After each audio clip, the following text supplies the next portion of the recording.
Hi, I'm Joel Hatch. I'm the wine buyer here at Now You're Cooking, and I'm here to tell you a little bit about Rosé. But before I do, a couple of words, what we're doing during this time. We're obviously here to help you with any of your wine needs and wine questions. I'm here 5 days a week, and the rest of the staff is here as well. So please call and we can help select wines for you.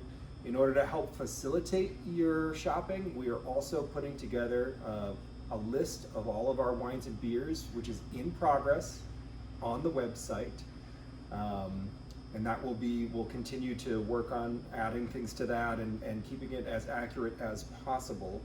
Although I let you know it's not a live inventory, but we're keeping it as close as possible. So yeah, give us a call and we can help pick stuff out for you, or if you know what you want, we'd be happy to get it for you. If we don't have it on our list, if we don't have it here, we're happy to get it as long as it's available in the state of Maine. So with that, I'm here with Louisa, our general manager, and I think she has some questions about Rosé. I do, Joel. Today is kind of a yucky day for Rosé, but the weather's getting much warmer, and to me it feels like Rosé season. So can you tell us, how is Rosé made? Why is it pink and not red or white? Well, first I'm just going to say there's no such thing as a yucky no Rosé day, because Rosé is good not just in the summer but all year round. A lot of people don't realize that, and one of the reasons is because Rosé goes with every kind of food. It's one of the most versatile wines.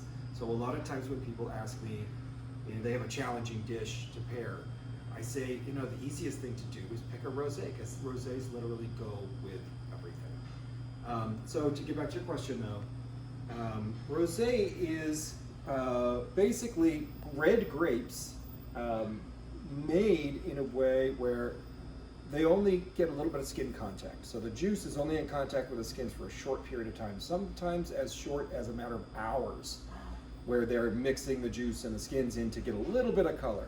If you're making a red wine, you've got to extract that color from the skins, and that takes time and a lot of activity, what we call punch downs or pour overs. There's a lot of ways to do it. Most rosés are made by running off the juice after a little bit of skin contact.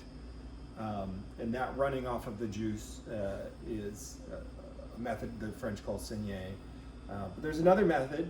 Some places make rosé by just adding some red wine to some white juice. Pretty much all the ones you're looking at here are made in the former method, where they just get a little bit of skin contact, which is great because it gets a little bit of that spice and structure from the skins of the grapes, and then all the beautiful fruit and acid that keeps it so fresh and bright and such a good food wine. Nice. So I noticed like the Rouy here is a really pale, as is the Lafage, whereas the Terrain is quite dark.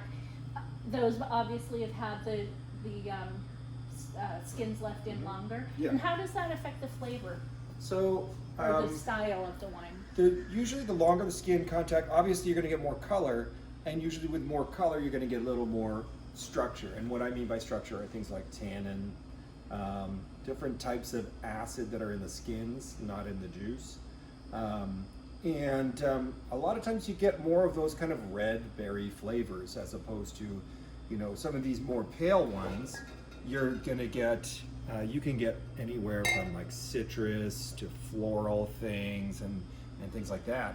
Whereas in some of these darker ones, you get a little more of the strawberry and raspberry notes and things like that. So does that mean it's actually sweeter? And that's a great question. All of these rosés are completely dry. They're bone dry. By which I mean less than 5 grams of residual sugar per liter. So it's not discernible. There are sweet rosés or sweet pink wines out on the market, like famously White Zinfandel and things like that. Those are not made in the same way, and those are very sweet wines with 60 grams per liter of sugar by comparison. So these are all dry wines, which again, why they're so great with food. Right. So would you say though that the darker ones, because they maybe have more fruit flavor, they might trick you into feeling like they're a little sweeter? If you want a really dry rosé, would you go with a light? I think the biggest difference is not so much the fruit as the acid. Okay. So ones that have lower acid tend to feel softer and they don't make your mouth pucker as much. So some people will feel like they come off as sweeter when in fact they're not sweet, but they're just softer as you're drinking. Whereas other ones that are really minerally and higher acid, like the Rui usually is year on year.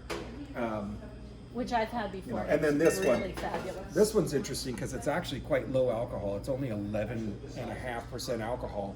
This is from the Azores, tiny little volcanic islands in the middle of the Atlantic, and it's salty and tart strawberry and highly mineral and very fresh and mouth-watering, but totally dry, even though it's low alcohol. I had some of this the other night, and it was absolutely fabulous.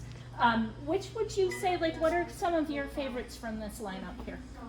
Hands down, the Kruger Rumpf Rosé Pinot Noir from Germany. Yeah, this is from the Nahe in Germany. And we actually special ordered this, but we still have a few cases. It's absolutely gorgeous Pinot Noir.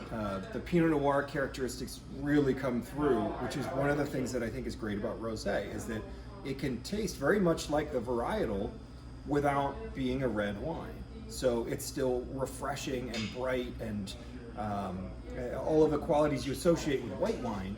And you drink it cold, of course, but it's got all that Pinot character. And this one in particular, we have several Pinot Noir rosés. Here's another one from Germany by von Schleinitz, a couple of brothers in the Mosel.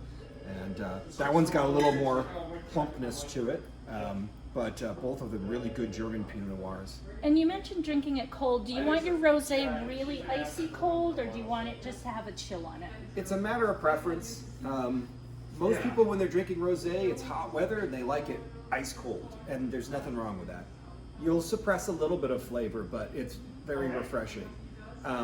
Personally, with the better rosés, if I'm drinking a Bandol rosé, or like I say, one of these Pinot Noirs, and I really want to pay attention to the detail, then I let it warm up a little bit. And that's true of any white wine, sparkling wine, any of these things that are served cold. If they're ice cold, you'll be suppressing some flavor, but if you let them warm up a little, you'll be surprised at all the flavors that leap out of the glass at you. But like I say, it's a matter of preference. So if it's hot, you want it ice cold, get the ice bucket and fire up the grill. Sounds good. So you've given us a lot of great information. If anybody has questions, please feel free to email us or call us. Is there anything else you think we need to know about rosé before we say goodbye? Yeah, I think the last thing would be, I said that rosé is great with every kind of food, but it's particularly good with grilled food. And when I say grilled, I mean vegetable kebabs, ribs, barbecue, anything you put on the grill, it goes awesome. There's something about the char that just goes so great with rosé. That's fabulous. Thank you so much, Joel. Yeah, hope this has been helpful to everybody. And we hope to hear from you soon. Bye-bye.